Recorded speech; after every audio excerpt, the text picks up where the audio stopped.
దేవుళ్ళలోనే ఉంటారు. ఎంత దేవుళ్ళో ఉన్నా కానీ కూడా యవనానికి పడిపోతుంటారు, యవనస్తులు పడిపోతుంటారు, తప్పక తొట్టిల్తారు. కానీ ఆ సమయంలోనే దేవుని కాడి మోయాలి, దేవుడి వాక్యం వినాలి.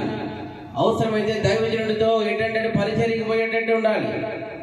పాస్టర్ గారికి చెప్పాలి, అయ్యగారు మా బాబుని పరిచర్యకి తీసుకెళ్ళండి, మీరు ఎటు వెళ్తే అటని అప్పగించేటట్లు ఉండాలి. యవ్వన కాలంలో కాడిని మొయ్యాలి. ఎందుకంటే సాతానుగాడు ఆ సమయంలోనే కోరుకుంటాడు. వాడు ఎప్పుడు పడేద్దామా అని చూస్తాడు.